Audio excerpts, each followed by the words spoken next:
it is my greatest honor to invite the then almost but now most venerable, the Venerable Kumburegama Dhamma Ruchi Thero up onto the dais, and I invite him most respectfully to precept the audience, his family of Dharmishta Rajagiriyans, a community that is not foreign to him at all, a community where he experienced friendship, joy, happiness, family. So he's come back to tell you how he used this platform, this community, how you were there to help him climb up the ladder and achieve this milestone in his life. And I hope he will join me once he has finished to give your heartiest blessings. And not forget that you were all once parents to this young boy. Perhaps not in this life,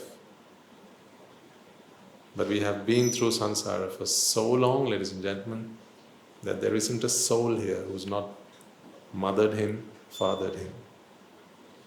So now, he's embarked on this journey to repay those debts, and that will be his calling to you. Venerable sir? Before we commence, let's take a moment to pay our respects and show our reverence to the Blessed One, the Perfect One, our Lord Buddha. In order to do so, please chant the Namaskar with me 3 times.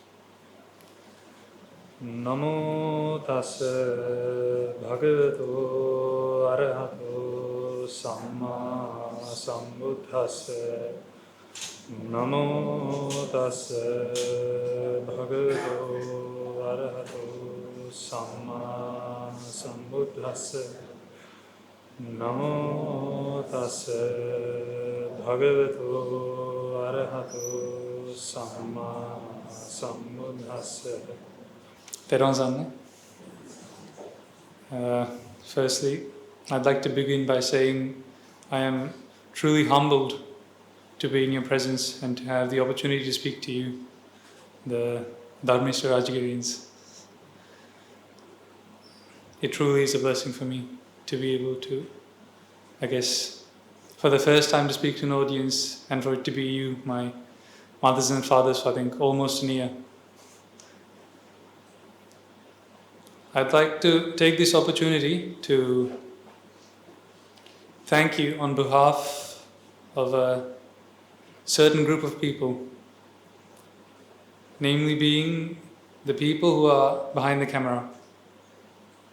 And that has 2 parts to it.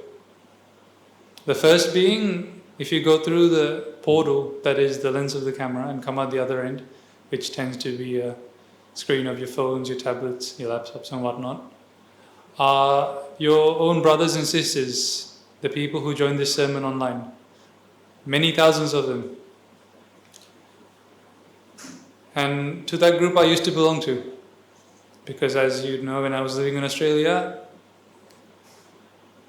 the only sermon that I could, I think, genuinely relate to and understand fully was this sermon.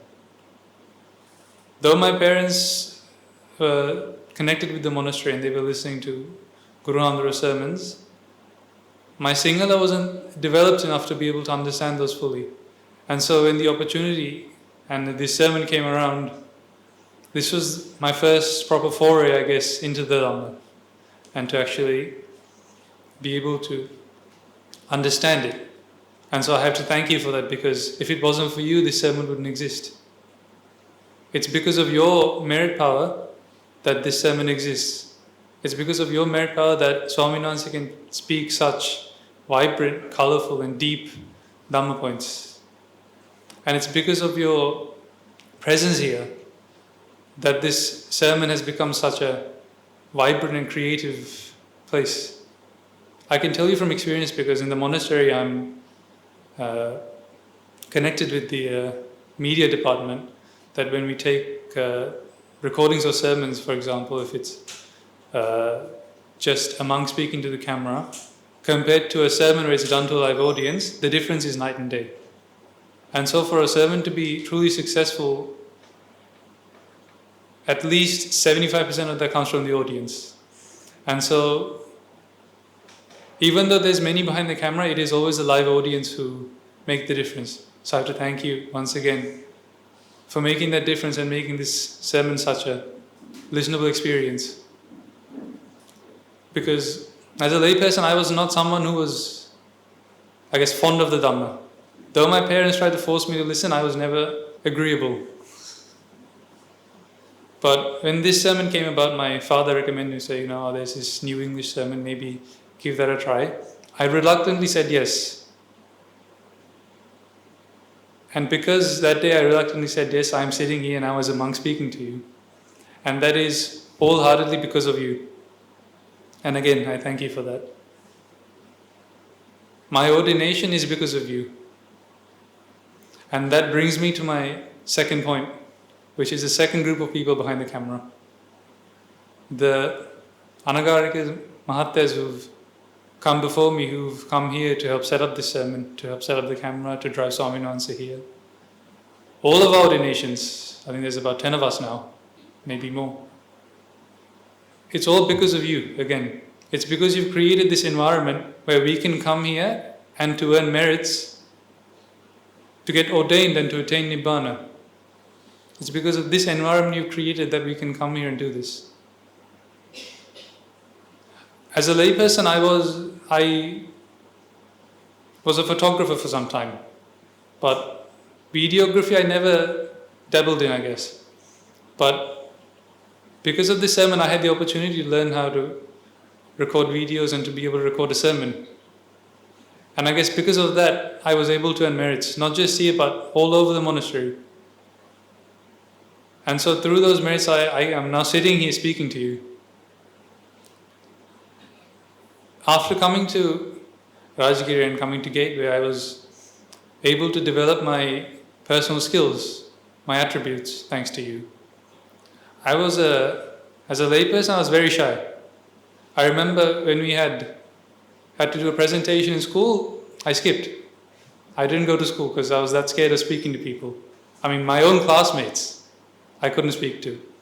But now, I'm sitting here speaking to you. And that's because I was able to develop these skills by coming here, by earning merits, and by speaking with you week in, week out, helping solve your problems, answering your questions. And through that I was able to develop my Dhamma as well, because sometimes you would come up to me and ask me questions regarding the Dhamma. And so I had to think, I had to contemplate, and sometimes I'd say, okay, I'll come back to you next week. And so I'd spend that whole week trying to come up with a solution to your problem. And because of that, I got to go at least a few steps ahead of in my journey. And again, that's all because of you. And because I was able to earn merits thanks to you by coming here. Today I'm sitting here as a monk. And the serenity that I am experiencing now is, again, because of you. I don't have to polish shoes ever again in my life. I don't have to own a car ever again in my life. I don't have to iron clothes. I don't have to build a house. Right? I don't have to fill that house with furniture. I don't have to fill a wardrobe with clothes anymore. All I own are 2 robes. And my alms bowl, that's it. I don't think it gets simpler than that. So this peace you've given me, and the peace you've given to at least 10 other monks who've also come here to drive the Swaminathan, to set up the camera, is your doing. I mean, consider, let's say 10 at least, right? 10 monks that you've contributed to the ordination. That's 10 houses you've saved from being built. That's 10 cars you've taken off the streets. Right? I mean, you are saving the environment by doing this. Not only that, but you're saving our lives. Not only that, you've given me the opportunity to live amongst my teachers.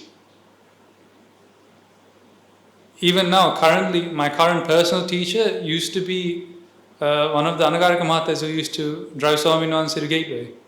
So you've given me a teacher. Not only that, but you've contributed incredibly to our monastery. And now, on that point regarding the LB project, I'd like to tell you that 2 nights ago, we laid a section of the first floor concrete of the building that you are helping make. And so that's coming together really nicely now. And so your incredible contribution to us, to our monastery, and I guess to the betterment of the whole world is felt throughout. And I'd like to take this opportunity to wholeheartedly thank you for that. The only reason I can sit here and speak to you is again because of you. I didn't come to this monastery hoping to get ordained. I came because I met a group of people who were facing the same problem I was, or they came across the same problem I came across. Namely, that we do things in our lay lives. We go to school, we go to university, get a job, get married and continue. But there is never an end to it, right? It never stops. And there is no reward either. You keep doing these things and over and over again, but you're never left with anything tangible. You can't take any of the money that you earn when you die, can you? You can't take your house with you. You can't take your car with you.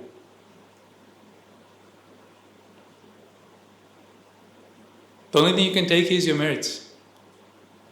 And only a select few people can even get the opportunity to know that, really. And so, facing this problem, I saw the people around me, my friends, my family, them chasing their dreams and doing all these things, but I saw them not getting any further than they were before. I mean, if you take the richest man in the world, for example, he is the richest. There's no one richer than him. But he's still trying to get richer, isn't he? He's still trying to earn more money. So, I mean, if the richest man is like that, who are we? It's like we're all running on treadmills. We keep running and running and running and running, but we never get anywhere. And so, through, I guess, merits and being able to listen to the Dhamma, I understood this problem. And because I understood this problem, I decided to come to the monastery, but not hoping to ordain. Ordination is just a byproduct. It's a byproduct of the merits that I was able to earn throughout the year and a half that I spent as an Anagarika. And around the 9-10 months that I got to come here, week in, week out, to spend time with you and to earn merits here, which was an incredible opportunity. Again, there are, I think, 230 odd monks in the monastery, but only around 10 of them had the opportunity to come here, ever. And so I'm, again, incredibly blessed to be here to speak to you. And again, I wholeheartedly thank you for the opportunity you've given me. And I'd like to finish this by saying, this opportunity you've given me is yours to take also. You've contributed to this, therefore you own a part of this. It's like, imagine you won the lottery, alright? And so when you win the lottery, what you do is you don't just sit around doing nothing. You take the ticket and you go redeem it. That's how you get your reward, right? So again, I urge you, you've won the lottery. You've not just won the lottery, you've won at least 10 now.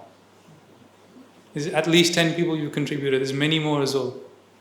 So I urge you, come to the monastery and redeem it. Take what's rightfully yours. Experience the bliss and the serenity that I get to experience now. I invite all of you. We're always open for you, we're always ready for you. But it's you who has to take the step in. Again, I'd like to thank you for this opportunity to be able to speak to you, to be able to ordain, to be able to get a chance to be free from this relentless cycle. Thank you. May the blessings of the Noble Triple Gem be with you.